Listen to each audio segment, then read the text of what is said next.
एक बुद्धिमान राजा था। उसका काफी बड़ा साम्राज्य था। उसके राज्य में प्रजा हर तरह से खुशहाल थी। राजा को अपने उत्तराधिकारी की तलाश थी। उसके 3 बेटे थे। राजा इस पुरानी परंपरा को नहीं निभाना चाहता था कि सबसे बड़े बेटे को ही गद्दी पर बिठाया जाए। वह सबसे बुद्धिमान और काबिल बेटे को सत्ता सौंपना चाहता था। इसलिए राजा ने उत्तराधिकारी के लिए तीनों की परीक्षा लेने का फैसला किया। राजा ने तीनों बेटों को अलग अलग दिशाओं में भेजा। उसने हर बेटे को सोने का एक एक सिक्का देते हुए कहा कि वे इसे ऐसी चीज खरीदें जो पुराने महल को भर दे।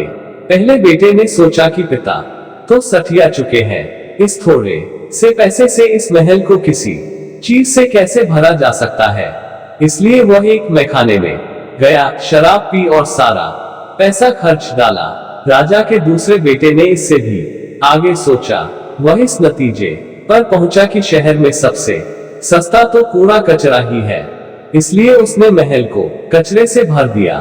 तीसरे बेटे ने 2 दिन तक इस पर चिंतन मनन किया कि महल को सिर्फ एक सिक्के से कैसे भरा जा सकता है। वह वाकई कुछ ऐसा करना चाहता था जिससे पिता की उम्मीद पूरी होती हो। उसने मोमबत्तियां और लोबान की बत्तियां खरीदी और फिर पूरे महल को रोशनी और सुगंध से भर दिया। इस तीसरे बेटे की बुद्धिमानी से खुश होकर राजा ने उसे अपना उत्तराधिकारी बनाया। इस हिंदी कहानी से हमें यह सीख मिलता है कि बुद्धि से कुछ भी पाया जा सकता है।